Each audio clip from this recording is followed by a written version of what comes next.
slides is talking about active immunity and passive immunity because they do go hand in hand. But we're going to specifically talk about a lot of the immunizations. Not every vaccine that you're ever given is made the same. There are different ways that they are made. They work in different ways. Then we're going to talk, we'll see how far we get into. I don't actually think I'm going to get through all of this. I'll record what I don't. There are different types of immune system tests to know whether you are positive or negative for something. So, briefly, active immunization, you were exposed to something, whether via vaccine or whether be naturally, but active immunization is you make the antibodies. Like your immune system is actively, as its name, making antibodies. Passive immunization just means you were given antibodies that were made somewhere else.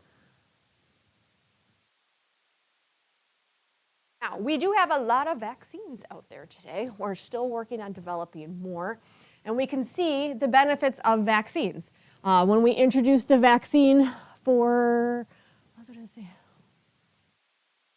measles, the number of cases of measles went way down. As soon as we introduced the vaccine for polio, the number of cases went way down. Again, they work. We're going to talk a little bit about why they work and the different types of immunizations. Now, the first type of vaccine that I'm going to talk about is called an attenuated modified live vaccine. Just a lot of words. The word, I bolded it up there, that says attenuation. Attenuation itself means reduced virulence. Means it is less likely to cause disease. So an attenuated vaccine means that they've changed the organism that it is less likely to cause disease. Now, again, for my different vaccines, I do like smiley faces, and we're trying to help decipher them. So if we put in a virus, why don't we want to say it's not dead yet? Live virus, although I know viruses aren't alive. It's still a live bacteria that's put into the body, but we've changed it so that it's less likely, pretty much not likely to cause disease at all. But it's actually, if we want a strong immune system, one of the best vaccines we have. Because this organism, when put into the body, whether it's a virus, whether it's a bacteria, is still alive. It's not able to cause disease because we changed it. Usually we treated it with some radiation. It's not able to cause disease, but it's still a living organism, which means it can still reproduce, which means you've got a lot of bacteria that can end up in the body, a lot of virus that can end up in the body. It's not causing disease, we've modified it, but it's a lot of bacteria that triggers a really strong immune system response, or a lot of virus that triggers a really strong immune system response. So it's great if we can use a attenuated vaccine, really strong immune response. Some problems with that is some people do develop a mild infection, that you might start to have some of the signs and symptoms that that particular bacteria, that particular virus can cause. It's not the full-blown disease, but you might feel fatigued, you might feel tired, you might have a fever. What other symptoms, that organism causes? You might have a mild version of it. But then after that, you're going to have one of the strongest immune systems response for any subsequent infections.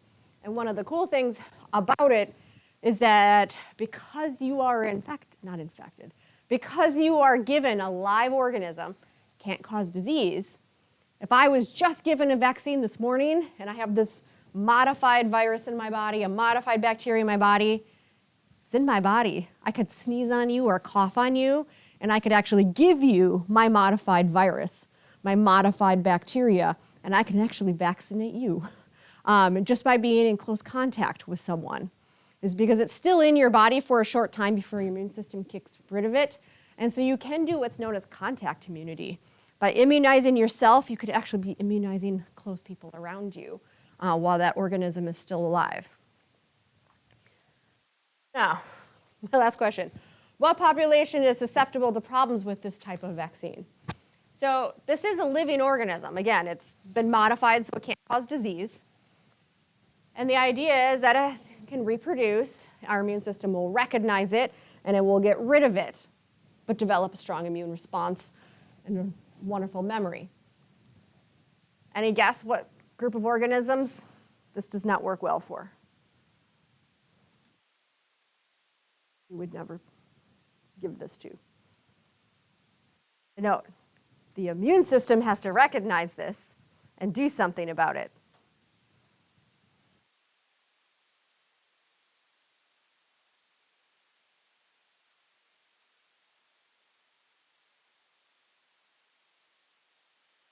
If you're immunocompromised, so elderly or immunocompromised, if you already do not have a great immune system, like it's suffering for some other reason, how are you going to get rid of that organism? Because it's still a living virus, it's still a living bacteria, it's not causing disease, but it's still a living organism that can be reproducing in the body. And if you don't have a working immune system to be able to recognize it, to mount that full immune system response, this could actually cause big issues because it's still a foreign object in the body that's reproducing.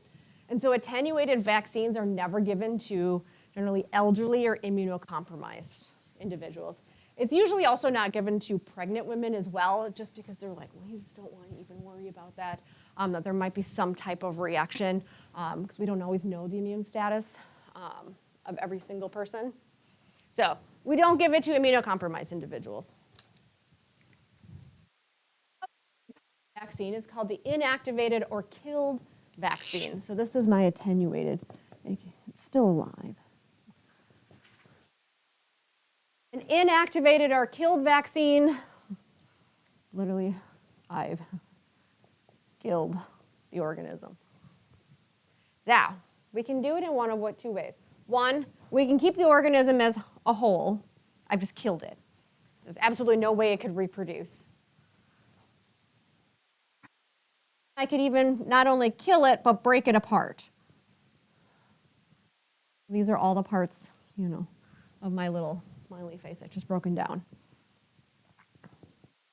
The idea is that every single part is still there. So every little part can still trigger immune system responses. There's still little antigens on every single part. Generally, it doesn't matter whether it's a whole or subunit. The idea is that we've killed the organism, but all the little parts are there. It's safer. The why is because there is absolutely zero chance of it causing any kind of disease. Dead. It's completely dead. There is a weaker immune system response because it's dead. So if you put 100 of this particular dead bacteria in the body for your immune system to respond to, there's only 100 dead bacteria for your immune system to be able to respond to. Whereas if you would have given an attenuated, those 100 bacteria could have become 100,000 bacteria, and they're going to really wake up every single immune system cell you've got to mount a stronger immune system, or a stronger response.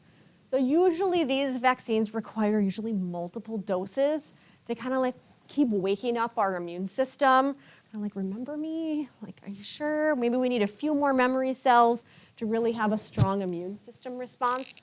And a lot of these contain what are known as the adjuvants. And an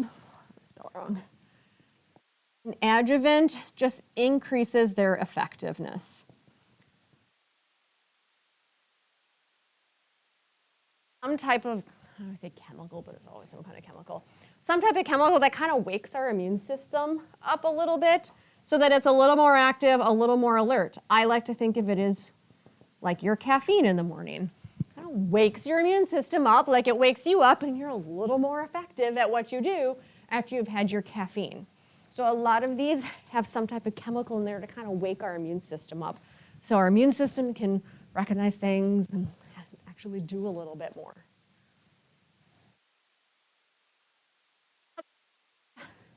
Vaccine are toxoid vaccines. So here's my, I don't want to draw a smiley face. Bacteria. Again, it's not the bacteria that always causes the issue. It's not always the bacteria that kills you. It's the toxin. So this particular bacteria can be making a whole bunch of toxin. And it's this toxin that kills you. ultimately. We'll talk about certain bacteria coming up in our next unit about the toxins that kill you. We could care less about the bacteria. It's if you ingest the toxin, if the toxin gets in your body, it will kill you. So a toxoid vaccine is taking the toxins, and that becomes part of, again, it's a modified toxin is actually was put into you in the vaccine itself. And usually modified is if I took this little, toxin, they usually break it up. So you're not given the entire toxin, otherwise that would be bad if they just inject toxin into your body. So they do a modified toxin. They changed it a little bit, toxin do its damage, but all the little parts are still there. It still has all the antigens, all the little epitopes on the antigens so that it can mount an immune system response. Again, they're pretty small. Toxins themselves are not very big, so they're pretty small. They don't have a lot of triggers to wake up our immune system. They don't have a lot of antigens. They don't have a lot of epitopes to awaken a lot of different types of immune system cells, a lot of B cells and T cells. So usually toxoid vaccines are also given in multiple doses. Some of the bacterial diseases that this usually includes: pertussis and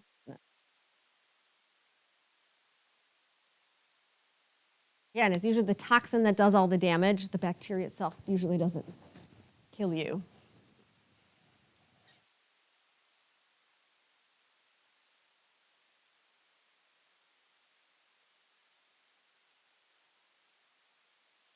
And then we have a whole group of vaccines that are called combination vaccines, which means it's one vaccine with a whole bunch of stuff in it. Any guess an example? One vaccine that can vaccinate against more than one thing?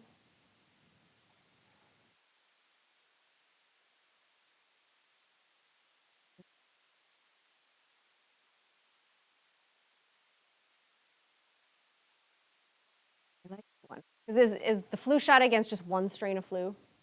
No, it's against multiple strains of flu. What else?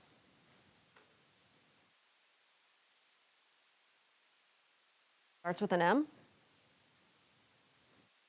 Only 3 letters. For the 3 different things that it vaccinates against.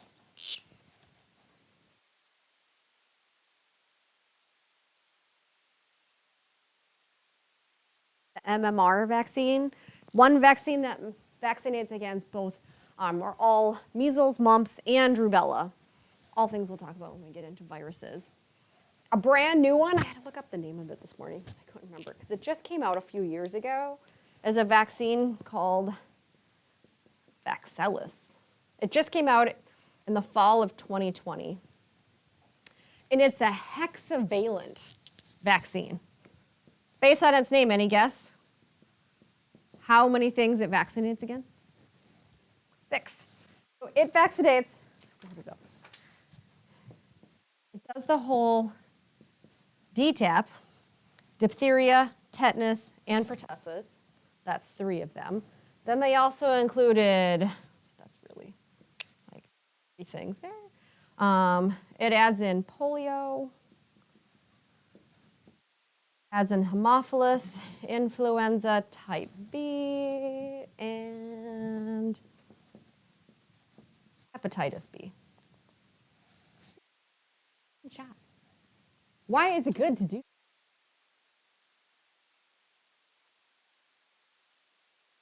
What do you mean?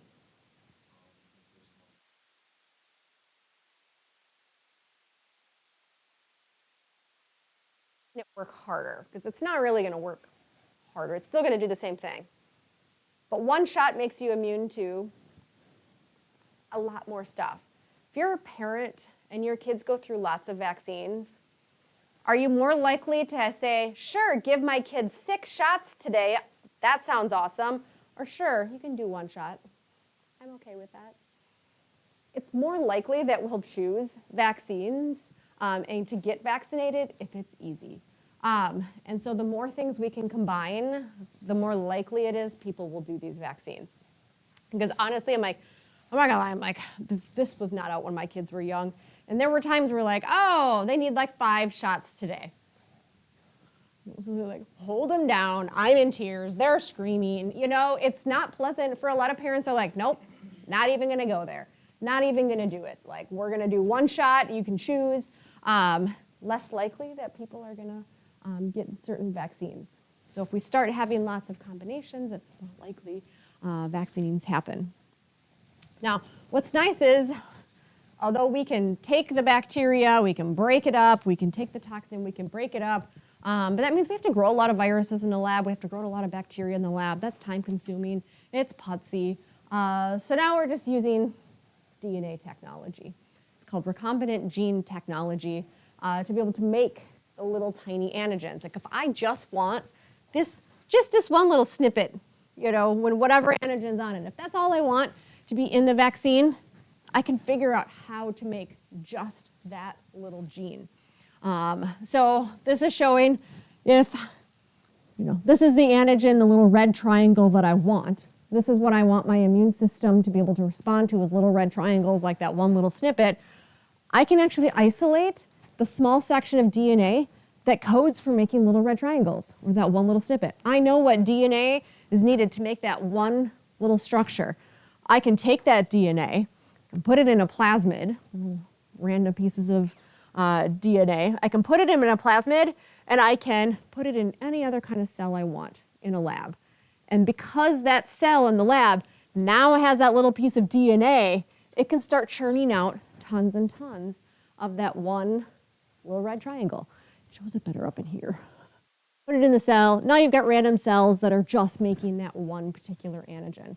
So we don't have to grow up the whole virus. We don't have to grow up the bacteria. We don't have to then modify it. It's like, I just want this one antigen. So let me find the DNA that makes it, and then I can mass produce that one antigen. Way easier once they figure it out. Now, these next couple slides just show all the vaccines that we get. And I know this was before this came out.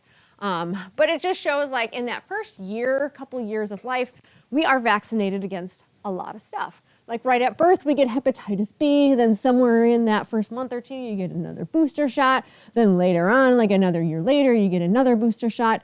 We get the rotavirus, we get the DTaP, the Haemophilus influenza, this is the polio, the pneumococcal variant, we get influenza every year, the MMR, varicella, hepatitis A. I mean, we get a lot of vaccines, The idea is so that we don't get sick with all of these different things, because some of these can be very, very deadly, especially for infants. But even though once you get out of the infant stage, it doesn't end there. A lot of these are boosters, which is like why it's so long. It's like somewhere in here you get boosters for it. Once you start getting into the age of 11 and 12, we now have the new vaccine, the human papillomavirus vaccine. So we start giving doses of that. That will continue with additional boosters. And then even when we get into adulthood, again, we get yearly vaccines for the influenza because we're just not that great at figuring out an effective vaccine that lasts. We can get additional boosters later on in life. And then depending on if you travel and depending on your immune system response, you may need additional boosters for some of these other different viruses. So it's like it doesn't end there. And now I throw COVID vaccines and boosters in there too. Now, we know what's in the vaccine, whether it's alive but attenuated, a whole, or broken up, dead, or a toxin, or a whole group of things. But where do they always make these vaccines? So some we can make in the lab when we do that recombinant technology. Otherwise, most vaccines, at least the ones that are against viral diseases, are actually made in chicken eggs.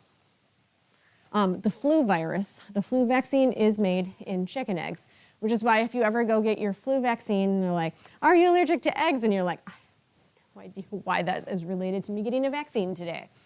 Well, the reason for it is a virus, for us to attenuate it or kill it, we first have to grow the virus. And for a virus to grow, it has to get inside of a cell. Then it has to hijack that cell, and that cell becomes a virus-producing factory. A chicken egg is a single cell. It's crazy. Like our cells are microscopic. You saw some of them in lab. A chicken egg, really big. That's one single cell. That's it. One cell. And so this is a really big cell. So if we inject some of the virus, as they're doing here, into the cell, or inject some of that, the virus into the cell, this chicken egg, this one cell, becomes a huge mass production of viruses. And so then we can take those viruses that egg made, we can, either shoot them with some radiation to make them inactive, or we can kill them. So that's why if they ever ask you when you get your flu vaccine, are you allergic to eggs? And you're like, I don't know what that means. I'll just say no. It's because they were made in eggs and there may be some type of egg residue in there that could cause an allergic reaction. Now, for people that are allergic to eggs, does that mean you can't get the flu shot? No. They can still make the flu vaccine, and they have, still using other cells that are not a chicken egg. You just have to tell them, like, yes, I'm allergic to eggs, and they're like, oh, okay, we'll give you that other version. This is the cheaper way of making the flu vaccine. Now, vaccine safety. Yes, there are some people that when given a vaccine can still have some type of side effects because you are still putting something foreign in the body. Still foreign, whether it's a dead bacteria, a live bacteria, whatever. Still a foreign object in the body. And so there are some people that can have a mild toxic shock that usually that comes in some, I know quite a few people that would have reactions to even the COVID vaccine. It was red, it was inflamed. A lot of that is not even the vaccine itself, it's your immune system reacting to it. Your immune system is seeing that as a foreign object and it's doing what it's supposed to do. It's causing that inflammation, it's causing the fatigue because your immune system's very busy, which makes you tired. That means your immune system's doing what it's supposed to, but everyone's like, oh my God, it's red. Your immune system's working. But there are some people, and yes, that's always what made the news, that can have anaphylactic shock, which means they have a severe reaction to anything foreign in the body. And I know when COVID vaccine first came out,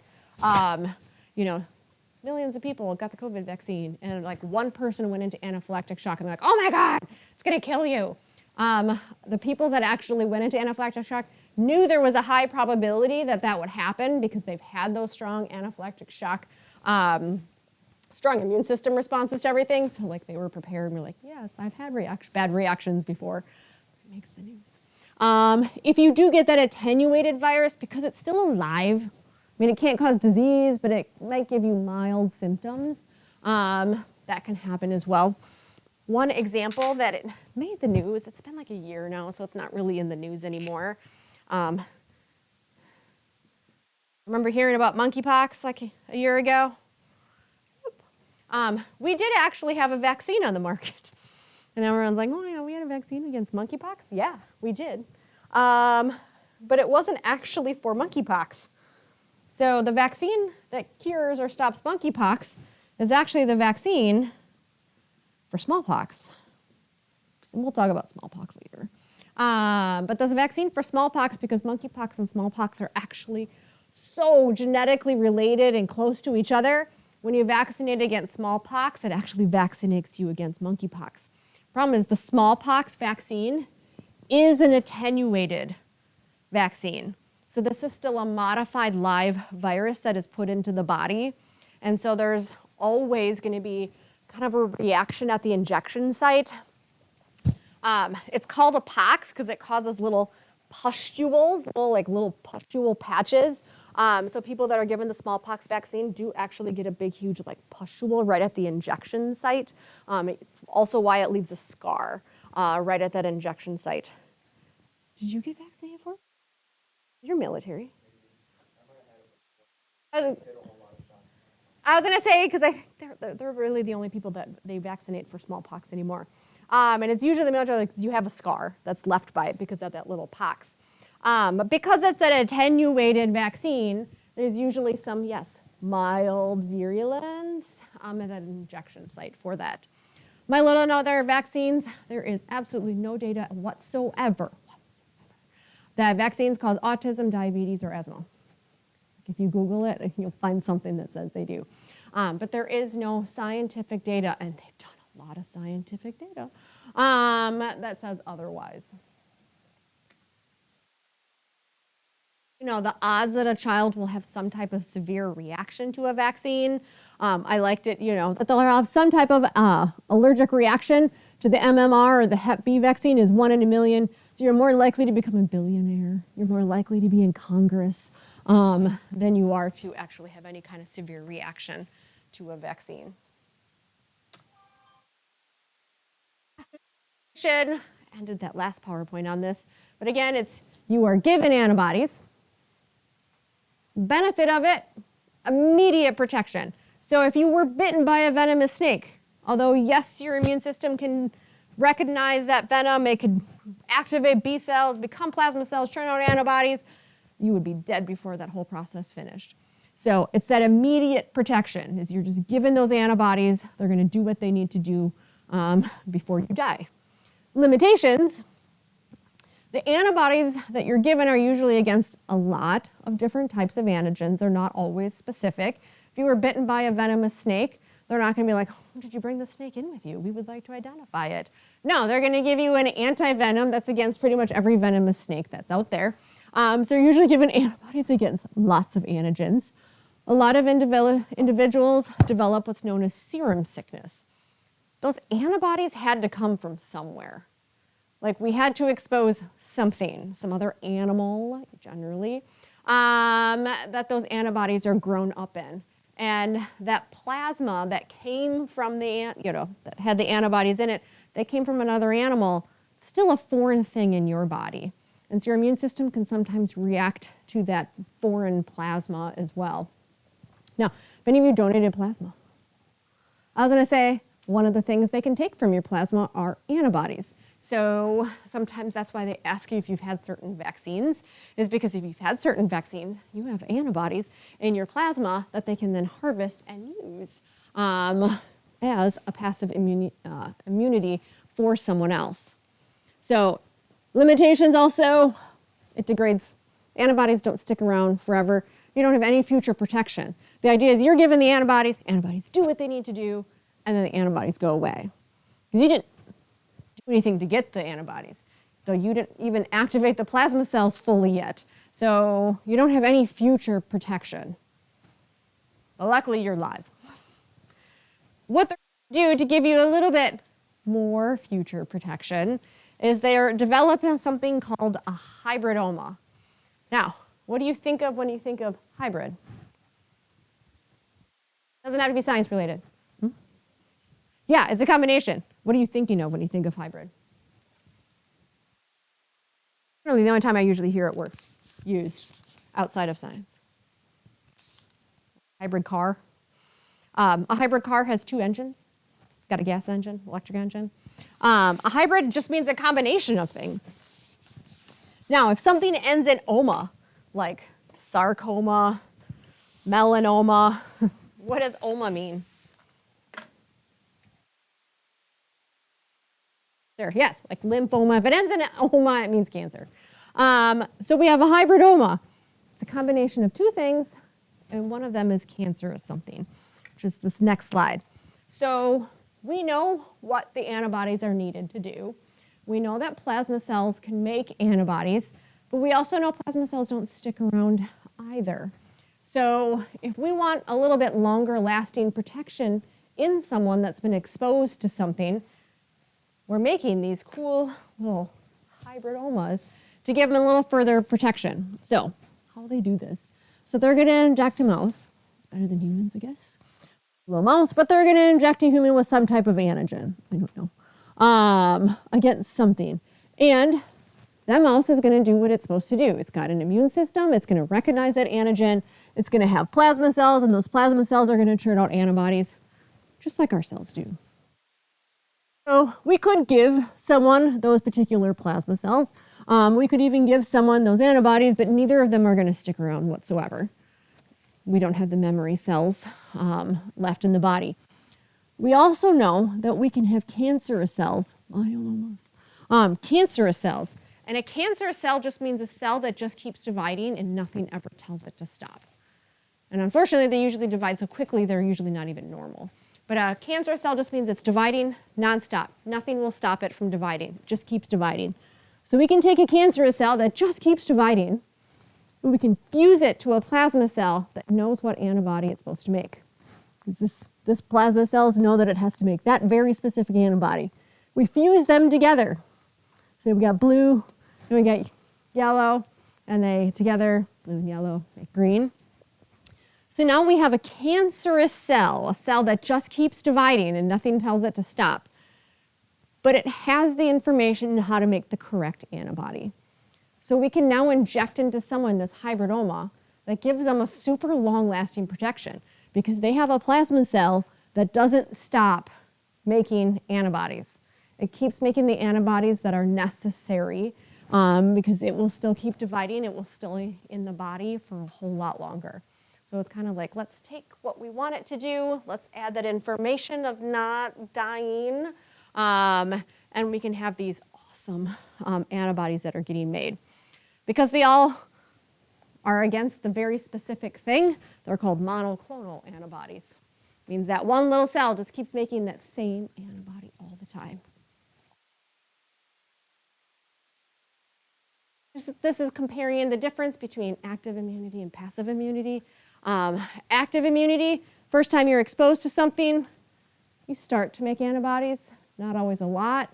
Sometimes you require boosters to kind of wake your immune system up to whatever it is you were first exposed to, but eventually you've got a long-lasting production of antibodies. That should hopefully last you for a super long time. Passive immunity is you're given all the antibodies right away, but then they all go away. So you don't get that long-lasting protection.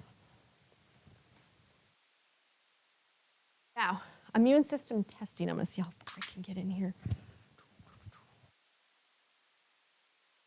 Serology. That's a study of something. I'm not going to write out the serology. This is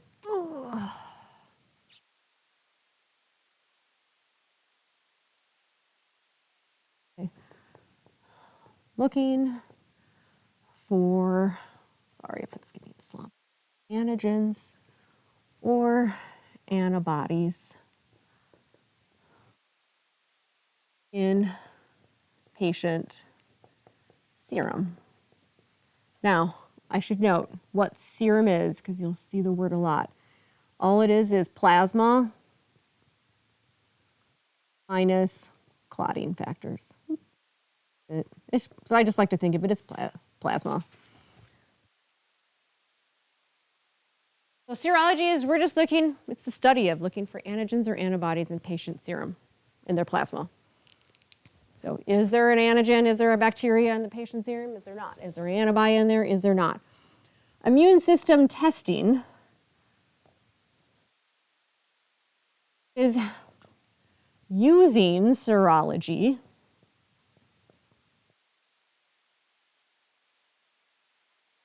for diagnostic purposes.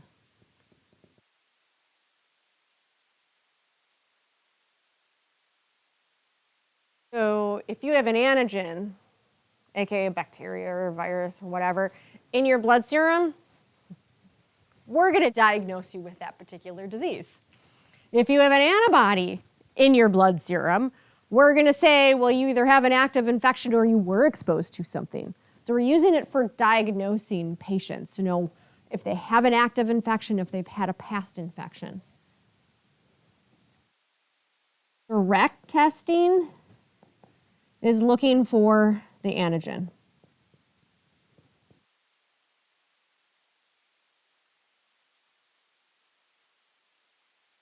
Now we're going to look specifically, is the COVID virus in the body? Like that's the antigen. That's all the little structural components to that virus. Is it in the body? Indirect testing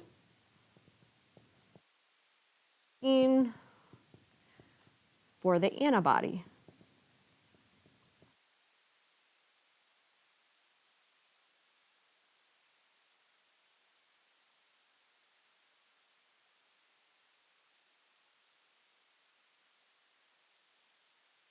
More accurate to tell you what's going on with your patient.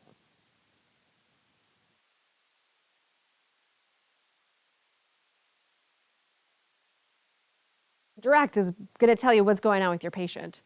If they have the antigen, they actually have that COVID virus in there, you're like, yeah, you got COVID. There we go, because they detected the antigen in the body. If you have an antibody to COVID, does that mean you have an active infection? No. It means you've had a past infection. We don't always know how far away it was, but you'd be like, okay, well, usually if you're going to test for one, you test for the other as well. But we can at least know a little bit what's going on with your patient. You're like, oh, okay, so like last week you had symptoms. We don't have you testing positive for this, but we're like, but you probably had COVID because, your antibodies came back positive and you had symptoms. It's not an active infection. But we can at least know what's going on with our patients in the past. One test that we can use, it's called the precipitation test. Now, when you hear the word precipitation, now looking at sciencey thing, what do you think of? When do we use the word precipitation? Rain. Or if you're in Wisconsin, snow, sleet, whatever else that could fall. I was going to say whatever else that could fall in the last week. Throwing some hail, whatever. Precipitate, the word precipitation just means to fall. So like rain falls from the sky, snow falls from the sky. Precipitation test, the idea is that we can use it for a direct test. So we can look for patient antigens, and how we're going to identify them is that we make them fall out of solution. So, I don't know if I want to, because it can, yes, also help quantify it, but it usually isn't used for quantifying. It just depends on how much antibody there is compared to how many antigen to antibody ratio. The idea is that if we have patient serum, so some of their blood plasma, and we mix it with a known antibody, we'll just use COVID for today. So if we mix some patient serum, they actually have COVID. They have the virus, which we'll call the green thing, in their body, and we mix it with antibodies that we know attaches to COVID. Because that antibody, it's got two hands and can attach to multiple different viruses, 2 of them at a time, they will form this big, huge clump. Because it's bigger, this big, huge thing, it will fall out of solution. Now we can use it for quantifying how many viruses are present as well, because we know how many antibodies we add. And if there's lots of patient virus compared to antibodies, one antibody gets full and it doesn't attach to other things, it's not as big. And kind of the opposite too, it's not as big of a structure. I don't really care. The big thing is that you have antibodies, antigens combining. They become a bigger structure when they combine and they fall out of solution. So we can identify a patient that it has that antigen because it fell out of solution. Now, precipitation is forming these big clumps, the big clumps. And precipitation is we're forming clumps with soluble particles. Okay, just really big things. I should say insoluble. That's the right way. Now I'm going to second guess myself. Soluble, yeah. English read too. Soluble, this is where I said it wrong. And I'm like, are small. So if something is soluble, it could dissolve in a solution. It's usually really tiny. Agglutination is the exact same thing as precipitation. You're still clumping antibodies to antigens, except you're clumping larger insoluble molecules, so you could actually clump an entire bacteria structure together. You're just clumping bigger things. Agglutination, the word glue is in there because it's sticking together, gluing things together. Either way, same idea. You have antibodies that can attach to 2 things. You're either going to clump little tiny things together or you're going to clump really big things together. Either way, they fall out of solutions or they become visible. Because we do actually agglutination tests to clump bacteria together, and some of them we can even make glow, and you can easily see the clumping. Another agglutination that's used all the time is hemagglutination, is we are clumping red blood cells.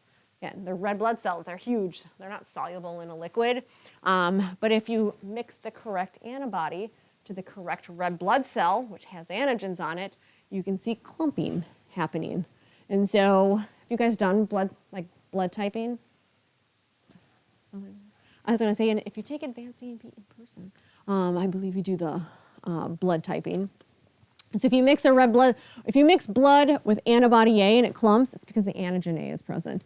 If you mix with antibody D, which is the Rh antigen, if that Rh antigen is present on the red blood cell, clumping will happen. So you can easily determine blood type just based on the clumping. Clumping, just antibody, antigen reacting together. They clump or glue together. It's going to be my last slide because I wanted to get to titration.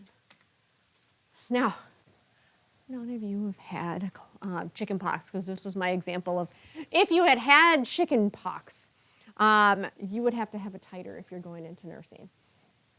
Now, reason why titers are done is usually to look for the number of antibodies that a patient or a nursing student has. They want to know if you would be exposed, and because you've been vaccinated, they usually know how long it's been and if you might need a booster. They do a titer. So we're just going to use me as an example because I had chicken pox and it was a really long time ago. But if I was to go into nursing, they would have to run a titer on me. 1, I've had chicken pox. Is there any medical documentation on my record that I've had it? What do you think? They didn't take you to the doctor for chicken pox. You got red itchy stuff because your sister had it. Put some calamine lotion on it and suffer for a few days. But you don't go to the doctor for it. You're not medically diagnosed for it because there's nothing they can do anyways, which means there's no actual documentation. So if I say, yeah, I've had chicken pox, and they're like, did you? How do we know that? Which means they don't want to put me out into the hospital working with a patient that has chicken pox if they know that I'm not safe. And so they will do a titer looking to see, do I still have antibodies against the chickenpox virus?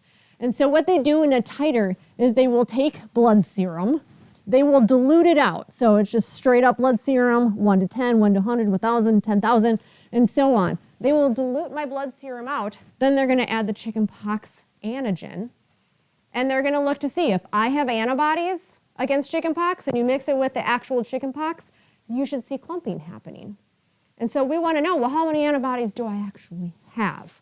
And so if this was mine, means I had so many antibodies, I could dilute my blood serum out 1 to 1,000 and I still have enough antibodies to cause clumping to happen. If you can dilute your blood serum that much and have clumping still happening, that's pretty strong immune system response. Now, if they did it, and again, it was a really long time ago, I have no idea if that would happen. If my clumping only happening here, this would be my lowest titer. So the titer is the most dilute that still gives a response. If my titer was here, they would probably recommend that I would have a chickenpox, booster, a vaccine. So they do this all the time to look to see how strong of an immune system response does someone still have. Do they require a booster for something? We're going to end there. I will record the rest of this and throw it online. I don't think there's too much, though. 7 slides.